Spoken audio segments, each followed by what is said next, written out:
Hello and welcome to Herman Manyora's YouTube channel. My name is Jadiel Kabiru. Ready for political conversations that we hope will build this country even as we're progressing with President William Ruto's administration. Again, I would like to thank every one of you that has been sending us something kidogo, support our conversations that we have here with Herman Manyora together with Evans Kinyi and Richard Mwenja, conversations to build this country. We're absolutely grateful for the people that have subscribed. If you haven't, please go ahead and do that. We're also thankful to the people that share this content on your social media platforms so that everyone can get to know what is happening in the country. I was telling Prof the other day, Prof, by the way, how are you? Good. I was telling you that people don't watch news, you know, they come here for information. Yeah. We are grateful. And we are humbled. We are humbled. We are humbled by the numbers, the millions who watch us. Millions. Is humbling. Yeah. It's humbling. They call it the voice of reason, by the way. Yeah, it's humbling. Thank you very much. Let's talk about Mbeere North Member of Parliament, Ruku Geoffrey Kiringa, who tabled a bill yesterday in Parliament, calls it the Maandamano Bill,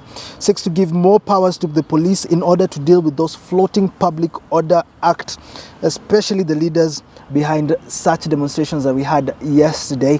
This is a bill, Prof, taken to before Parliament. We already have the Public Order Act. We need something more to deal with this demonstration, or should we lessen the regulations and rules that we have for demonstrations? These are people who have not bothered to find out our history, where we have come from, how people have suffered in this country. People who have not bothered to find out how Kenyans lost their lives in the struggle for independence, and how in trying to protect that independence, other Kenyans have been detained, have suffered, have lost jobs, have died, lost loved ones. So people like this can be forgiven. They have refused to be sophisticated. They allow themselves just to be no different from village boys. Huh? Yeah, a leader must inform themselves. Where has Kenya come from? How did we arrive at Article 37 that guarantees the freedoms to assemble, to picket, to demonstrate? How did we arrive there? These people like this, you just... But don't you think there should be... They must be dismissed. Don't you think there should be a mechanism? Because which mechanism? We've always, the protests we've had, and you've said it as much, that all these protests, we cannot really guarantee the security of Kenyans when it comes to these protests. There are two things. Number one, why do we allow ourselves as a country to reach in situations such as the ones we are in now, where Kenyans want to go and demonstrate? Although, granted, many people demonstrate across the world, but ours are it's like kama ndio kawaida. Why do we allow ourselves? Why don't we do things right so that we do not have to demonstrate every other day? Let us start there. And whenever there are differences and conflicts, as indeed there will be, why don't we find it necessary to sit down and talk? So that's number one. We first look at ourselves. Why don't we get to a situation where we do not allow ourselves to get into those situations? Why can't we do things like civilized human beings? Whenever there are differences, we resolve them. When we have institutions, they run well. When we have elections, we conduct them well. So that we minimize this friction that leads people to the streets, number one. And number two, because there will always be times people will go to the streets, can't we handle the streets without draconian regulations and rules and laws and acts of parliament? Can't we just conduct ourselves like civilized human beings, like it happens elsewhere? Are we animals? Because that is are we animals? Actually, this man is behaving like we are animals. Ruku said that. But people are demonstrating across. You have seen UK, you have seen France, you have seen South Africa. People are demonstrating all the time. Then you don't need to keep going to parliament to come up with stupid legislation. No! Human beings can conduct themselves in an orderly manner.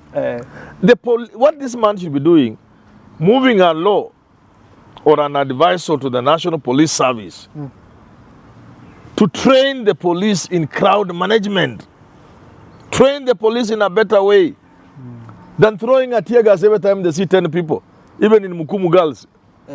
A school, parents, 10, 15, 20, 30 parents, tear gas pack. So our police should be trained in crowd management, and they get equipped, they're given the support they need. That is the direction we are supposed to be going. Not going to parliament to come up with stupid legislation about how to control crowds. So do you really think if the police act better, things will be different when it comes Of course, to the of course, of course. But it begins at the top. Even if the police are well trained, are well intentioned, but if the top wants them to misbehave, that's what will happen. That's what will happen. But I think there's a way in which we are taking a little too long in learning simple things other people learned long time ago. Now, what could be the problem though if you say we are learning too slow? What? We are just refusing to learn. We are just refusing to see what is happening elsewhere. Yeah. That a country is safe in the hands of public servants who do not bend to the whims of the politicians. When the time for the president to leave comes, he just finds things are automated. Unaona tu ile box imefungwa imewekwa kwa ile kona, ile imeondolewa imeweka pale na zingine zinaanza kuingia. It's automated. You know, that's how we must go. The public servants in any country are the backbone of that society. The sooner we begin to have independent police, independent, why can't we borrow from the military? It's not impossible. The military is doing it. It doesn't matter no, the president. It doesn't matter who is the president. You try going there, they may tell you off if you try being stupid. They don't listen to whims of politicians. The police can do the same. The civil servants can do the same. I'm looking at a time when a director in a ministry will tell off the minister. Tell him this is not how it's done. I'm a professional. Don't bring politics here. This is professional work. I want to see the director of medical services telling off the minister in charge of health. No, it's not done like this. You are a politician. I am the professional, and I'm handling lives of Kenyans. You are handling politics. So you're telling the member of parliament, Ruku, what to go ahead. What is his name? Ruku. Even the name is crazy. Ruku. If someone sees Ruku, tell him Ruku. Try to help the police to get modern training in crowd management and to get modern equipment and to recruit sharper young boys and girls. With hundreds of thousands of graduates leaving our universities almost every year, we must step up the entry qualification for the police and many other areas. Okay. Because the same policemen who are there, they know if they are younger, their children came to replace them. The children they themselves have taken to school. The police will be a better place. Okay. That's what this man should be doing. Say, how do we give the police the best training? Is it called Ruku? Yes. Ruku. If somebody takes this video to Ruku, let me address you, Ruku. Help the police to change entry requirement to the police. Because every village has graduates now. Let's say nobody will join teaching, nobody will join police unless they are graduates. Because they are our children. We are not denying anybody. Every village has these graduates. They are there. It's a good starting point. Ruku, umesikia? Number 2, let us change the train in Kiganjo from people just running and drilling and saying, hop, hi, whoa, to critical thinking. I want police recruits, before they become recruits, when they are at Kiganjo, they go for internship. I want to tell those young men who have come from Kiganjo, 100 of them, to bust within 3 months, to bust Wezi Wasimu in Nairobi. That syndicate, that's your assignment. When you go back to Kiganjo, you pass out, you become an inspector. But first, 3 months, you bust the syndicate of cell phone thefts in Nairobi. Because the people who steal these phones from matatus have a ready market. And the ready market is not made up of fools who are just selling phones. There are people so sophisticated to do factory setting, to arrest things, to clean it up. When the police are even trying to track it, they can't get it. Do that. Another set, cyber crime. We are giving you 3 months to bust a particular angle of crime. So that the people we produce from Kiganjo can think through crime, not run through crime with a rungu. Ruku, please, help our police to become a better force. But before you go there, tell, is a Kenya Kwanza person? Yes. Tell government to pay police well, first. Remove policemen from those hovels they live in. Things that were constructed in the 1900s for police to live in. You're saying that There are places where police live. If you are told rats live here, you can say, what kind of rats are these? Then they are human beings, they are policemen. Ruku should be mindful of the welfare of the police and tell government in the 21st century, the police cannot live this life they are living. Ruku should be telling government, the police cannot go and pick dead bodies, sometimes some of them very ugly and grisly, put them on in the Land Rover or what do you call them? Land Cruiser, and the police board the same. We need to have a homicide department, complete with vehicles to carry bodies. Just about this is traumatized. That's what they should be doing, not trying to tell people about police chasing people in the streets. So you're saying the problem is bigger than we are seeing? Yes, the police ought to be equipped, ought to be treated like human beings. Imagine a grisly road accident, bodies being collected and put in a Land Rover, and the police are entering the same Land Rover. This is traumatic. We need to have a complete department. Is it homicide or what department? Complete with vehicles. So when there's an accident or there's shooting or some ugly things have happened, we are collecting dead bodies. They are transported separately and the police are moving in the separate, and these are trained in that direction, psychologically training him. They have gone through trauma training and they can handle. This is what Ruko ought to be doing. But when you look about equipping our police and making them a modern force, a modern service. We want to call it service. I like force. You know, not to train the police how to chase their brothers and sisters in the streets. But when you not to give them laws to clobber people. The situation in the country, from Raila's side, it's all about the likes of Rigathi, Gachagua meeting this IG Ome, and this is what is leading to all this police behaving the way they are. So does this mean the first we need to deal with police service being independent? That's what the Constitution envisaged. That we will need a police service that is professional and independent. Independent from politician, but also that protects the police constable from his boss.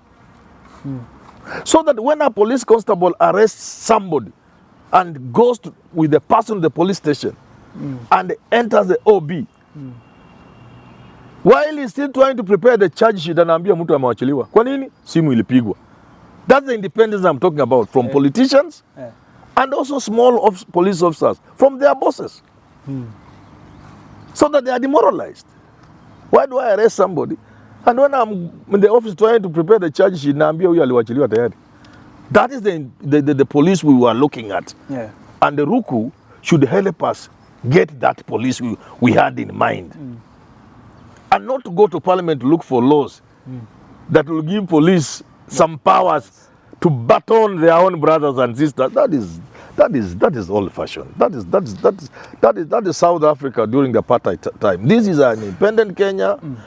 The police are dealing with their own fathers and mothers, brothers and sisters and children. They are not even happy to be sent to clobber their own people. They will be happy to guide demonstrators. Hiyo njia pana. There is a sensitive installation there. Please, no, piteni. This is sensitive installation there. There's a bank there. No, let's pass this way. Okay? Okay? Hata mkitaka tuwaimbia ile wimbo, the police band is, they can march for you. In South Africa, people dance during demonstrations, serious dancing. So the police can even have a band leading the demonstrators and showing them the nice routes. Na wengine nyuma. That is what Ruku should be looking at. A trained, well-equipped, independent police service whose welfare is the concern of all Kenyans.